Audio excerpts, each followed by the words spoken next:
சனீஸ்வர ரகசியங்கள்னு ஒரு புக் வந்து sometime back ஒரு 8 years பேக் நினைக்கிறேன், 8 years பேக் ரிலீஸ் பண்ணேன். ஸோ அப்போ அது பண்ணிட்டு அந்த ஒரு புக்கில் வந்து பார்த்தோம்னா நான் சனீஸ்வரர் இருக்கார் இல்லையா, சனி எவ்ரிபடி இஸ் ஃபியரிங் இல்லையா, அவருக்கு வந்து பார்த்தோம்னா ரெமெடியாக நான் வந்து ரிஃப்ளெக்ஸாலஜி பண்ணுங்கன்னு சொல்லியிருப்பேன். Okay, resides in your food இல்லையா சனி, அதனால தான் எல்லாரும் வெளியில் போனால் கால் இளம்புங்கன்னு சொல்கிறோம். ஸோ ஃபுட் ஆக்டிவேஷன் அப்படின்ற மாதிரியான விஷயத்த ரெகுலராக பண்ணுறது, நிறைய நிறைய நைட் டைமில் நிறைய நடக்கிறது, கூழாங்கல் மாதிரி இருக்கிறதுல நடக்கிறது, அதெல்லாம் உங்களுக்கு முடியாது, உங்களுடைய லைஃப் ஸ்டைலுக்கு அது முடியாதுன்னா நேராக போ reflexology, go to some reflexology centre and do it. அவ்வளோதான்.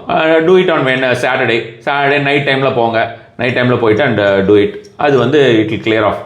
அது என்ன ஆகும் அப்படின்னு பார்த்துக்கோங்க. நல்லா இன்னொரு விஷயமும் இதில் பார்க்கணும். இதுலேயே என்னால் I can prove it scientifically also because Shani is a vata planet. Actually he creates vata, வாத தோஷம் வந்து கிரியேட் பண்ணுறாரு. நம்ம உடம்புல வாதம் பித்தம் கபம்னு சொல்கிறோம் ஆயுர்வேதிக்கில், திரிதோஷம்னு சொல்லிட்டு அந்த வாதாவை வந்து ஈ கிரியேட்ஸ்.